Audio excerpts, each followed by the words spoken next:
Welcome back, everyone. By now, we've learned about the command line basics, and we also have installed Python onto our computer. It's time to actually run our first piece of Python code. Before we do that, I want to discuss the several different ways you can run Python code and the various options there are for developing environments for Python. And there's three main types of environments, and what I mean by environments is the actual thing you're going to be typing Python code into. And the three options are text editors, full IDEs, which stands for Integrated Development Environment, and then there's notebook environments. So let's start off with text editors. Text editors are just general editors for any text file. And that is to say, they're designed in a general format where they can open a .text file, a .py script, a .html file, a .js file for JavaScript, just any variety of file types. You'll be able to open them up and edit them. And they can also be customized with plugins and add-ons. And because of that, and their general format, they actually aren't designed with only Python in mind. So you're going to sacrifice a little bit of Python-specific functionality. Things like autocomplete for Python or looking up things in the documentation automatically for Python. Those typically won't be included directly with the text editor. Instead, you'll have to download them with a plugin or some other add-on for text editors. Keep in mind, there's tons of plugins out there, and Python is such a popular programming language that you can pretty much find any plugin you want already created for you for the text editors you're working with. And the most popular text editors on the market are Sublime Text and Atom, and those are both free. Technically, Sublime Text is an unlimited use free license that you can eventually pay for if you like the product. Atom is an open source text editor from GitHub, which is completely free and it's open source. And later on in this lecture, we'll be showing you how to download Sublime Text and running Python scripts with Sublime Text. So that's one option, the text editor. Another really popular option, especially if you're working at a company, is a full integrated development environment. And these are development environments that are designed specifically for use cases with Python. And they're larger programs. What I mean by larger is that it's a larger file size. The text editors from before, those are actually very lightweight programs that you end up adding more and more to them as you want more plugins. IDEs, they come with everything already, so they have larger programs. And because they're IDEs, it means there's actually a team of developers or a company behind it being paid to add new features to the environments. And because of that, there's typically a pro version and a community version where only the community edition is free, and the pro version that has more features, maybe they'll have more features for Django web frameworks or web development help, those you have to pay for. The community editions are free, however. And the pro about this is that they're designed specifically for Python. They have lots of extra functionality to help with your Python code. But they are a little more bloated, a little larger, and it kind of depends on what your workflow style is, if you like this approach or not. The most popular IDEs for Python are probably PyCharm, that's definitely the biggest one out there, and then Spyder is another popular one. Spyder is really popular for people coming in from MATLAB into Python. Finally, let's talk about notebook environments. And notebook environments is the environment we're going to be using for the majority of this course. Later on, we'll move away from notebooks and move towards larger scripts. But to start off with, we'll go with the notebooks, and that's because, in my opinion, they're really great for learning. And the main thing here is that you get to see your input code and your output of the code right next to each other, and you get to see multiple inputs and multiple outputs all in one nice notebook. And this is because notebooks use blocks of code that are referred to as cells. So you can split up your code into different cells and then run pieces of your code by running individual cells, and you get to immediately see the output. That's different than the approach taken with a text editor or development environment where you have to develop kind of a larger script first and then run that script at the command line. That's really great when you do have larger pieces of code that need to interact with each other, but when you're just starting off, you kind of want to quickly be able to type something in and see the output, which is why a notebook environment is really great for learning. The other things that differentiate a notebook environment is that they support inline markdown notes. So you can write yourself different pieces of notes. So just normal text is what we mean by markdown notes. And actually the notebooks we provide for this course have a lot of explanatory text for you. So you essentially get a book along with the videos that go with this course. And they also support things like visualizations, images, videos, and a lot more. And because they support all these extra things, they actually have their own special file format that are not a .py script. And because of that, typically if you see a .py script on your computer, you can double click on it and some sort of text editor will automatically open the .py script. Because notebooks are able to support all this extra stuff, they have their own notebook format, which is extension .ipynb, that stood for IPython notebook. And because of that special format, you can't actually double click on a notebook file. You need to launch it using the Jupyter Notebook Launcher. So the Jupyter Notebook is pretty much the most popular, and it's almost the only notebook environment for Python because of how popular it is. But it's getting more and more popular, especially in fields of data science and machine learning, because you can see visualizations and your code input right next to the output. So we're going to be using that at first to start learning.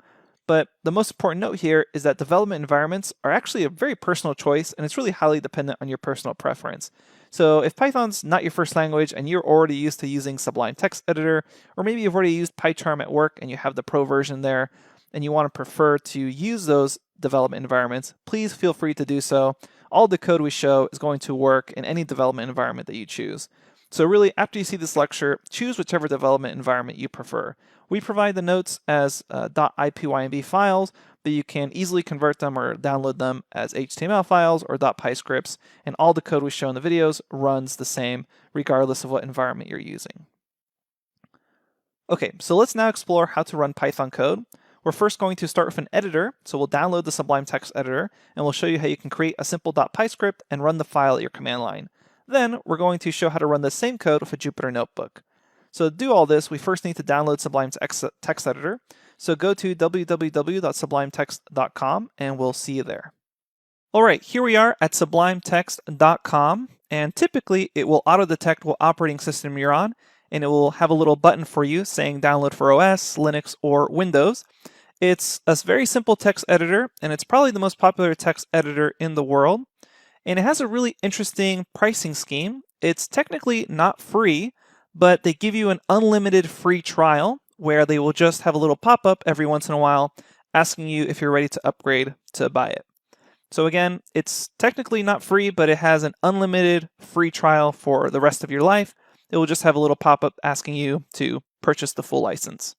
So click here on download and then select the download for your operating system, either OS X, Windows 64-bit, or Linux. So typically what you should do is just go to the home page and then click whatever download that it auto-detected for you.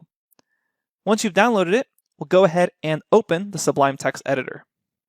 Once you've downloaded and installed Sublime Text, you should be able to search your computer for Sublime Text, click on it, open it up, and it will look something like this. Next, what we're going to do is actually type out some Python code and then save this as a .py script. Go ahead and type print, open and close parentheses, and then in single quotes or double quotes, hello world. And this will be your first Python script. And then select File, Save As. And the reason we're doing that is if you notice, right now, there's no syntax highlighting. That is to say, everything is the same color for this font. So Sublime Text Editor doesn't actually know that this is a Python script. What we want to do is save it as, and we're going to call this file my example. And you'll notice if you click on all files, you have lots of extensions to choose from. We're going to choose to save it as a Python file. So you're going to say my example, save it as a Python file. The other option you can do is just select all files and then say my example and yourself write .py. Either way is fine. Go ahead and save it, making sure it's a .py file, hit save, and now you'll notice Sublime Text Editor understands that it's a Python script file, and it's performed syntax highlighting to help you read this. Print is a function, hello world is a string. And we're going to be learning a lot more about that and Python in general later on in your training. For now, let's see how to actually run this script. Remember that we've saved it to our desktop, meaning at our command line, we need to change directories to our desktop so we can run this actual .py file. Go ahead and open up your command line. Since I'm on Windows, I will open up a command prompt. If you're on Mac OS or Linux, you'll open up a terminal. Then you'll want to change directory to your actual desktop or wherever you saved this .py file. So type cd and then desktop to change directory to your desktop. And then what you should be able to do is type out Python space, and then begin typing out the name of your file. In my case, it was example.py. And to prove to yourself that we're in the correct location, you should be able to hit tab and it will autocomplete. So here we say Python myexample.py, and this is how you can run a .py script at your command line. Hit enter, and you should be able to see hello world. Now you successfully created a Python script in your text editor, and you ran that script at your command line. What you can also do is just type Python by itself at your command line, hit enter, and this is a very simple direct connection to Python, allowing you to type Python code directly at your command line. We won't really be using this throughout your training because it's only one line at a time, and eventually we'll be using and learning about writing more than one line at a time for code. But you can also just check it out, type print hello, enter, and you'll notice you have hello as the output. So this is basically one line at a time. You can write Python code. Then we can type quit, open and close parentheses, hit enter, and we've quit out of the Python interpreter. All right, so we just learned how to actually run a Python script at your command line. Now let's explore the Jupyter Notebook environment and see how that works. To do so, we'll go to our Anaconda Navigator. So search your computer for Anaconda Navigator, open that up, and then once you've done that, go ahead and launch the Jupyter Notebook. Once you click on that launch button, you should notice that your browser automatically opens up to localhost either 8888 or 8889 or some other series of numbers. Keep in mind that while Jupyter Notebook does operate inside of your browser, it does not require an internet connection. Everything is happening locally. There's no internet connection between Jupyter and some other server somewhere. It just happens to open up and operate in your browser as a convenient graphical interface for you to program in. So once you launch Jupyter Notebook, you'll notice that you can view all the files on your computer. For example, we can click here on the desktop folder, and now I can see that myexample.py script we had just created earlier. And using the Jupyter Notebook system, you can actually add on and edit .py files. So for example, we could add on another print statement here, new, and then save this change. So we could say save, and then we could also download or rename the file and a bunch of other stuff. But we're not going to be using Jupyter for this sort of text editing. It's probably better to use Sublime Text Editor, but again, it's personal preference. What we're really going to be using Jupyter for is the notebook system. So you can click here where it says new, and under Notebook, you should see Python 3. Sometimes it says Conda root or something else, but click on what it says under Notebook. Typically it says Python 3. And then you'll notice that we just started a new notebook. So let's have a quick overview of what this actually is. Here it says untitled, and that's because this notebook that we just created doesn't actually have a title. And if we click back here to this other tab, you'll notice we just created an untitled.ipynb file. That stands for IPython notebook file. Jupyter Notebooks used to be called IPython notebooks, so they kept the file extension name. And if we want to change this name, all we have to do is go back to this tab, select untitled, and give our notebook a new name. So we will say my first notebook, hit enter, and we've renamed the notebook as well as the actual file. You'll notice now it says my first notebook.ipython notebook extension. So coming back to this notebook, the notebook uses a cell-based system, meaning you write code in a cell, you run the cell, and then see the actual output right below the cell. So let's try running our simple print statement. Inside of a cell, type print, open close parentheses, hello, and you'll notice that Jupyter auto-completes some things for you, such as quotes or parentheses. And then we can run this cell.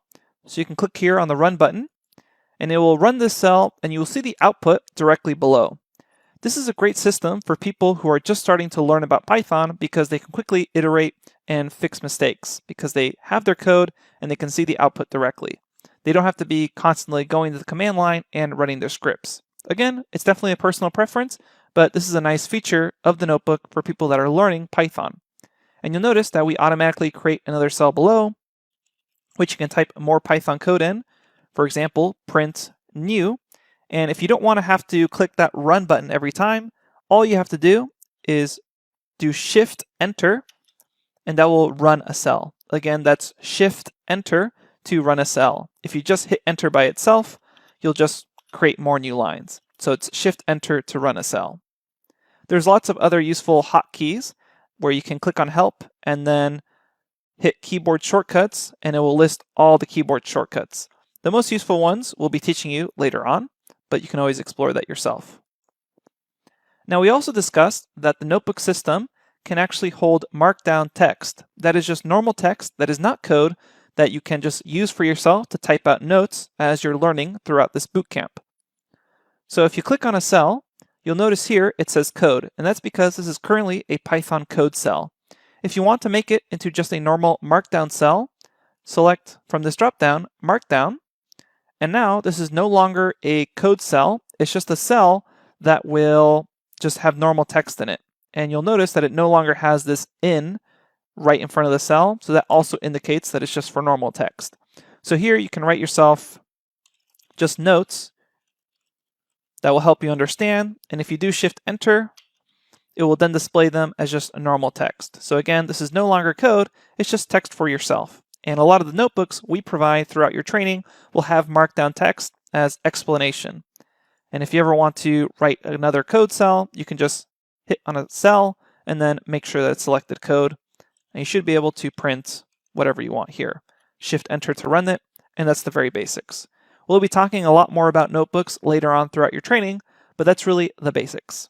The last thing I want to note is that this special extension of the notebook file, this .ipynb, means that you actually can't double click on this file on your computer and expect it to open. So let me show you what I mean by that very quickly.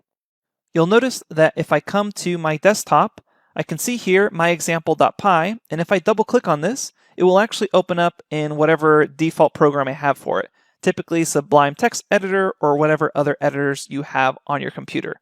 So you can double click on .py files, edit them, and work with them. However, if you try double clicking on a .ipynb file, you'll end up getting something asking you, how do you want to open this file? Or it will just kind of open up and you'll just see a bunch of scrambled code.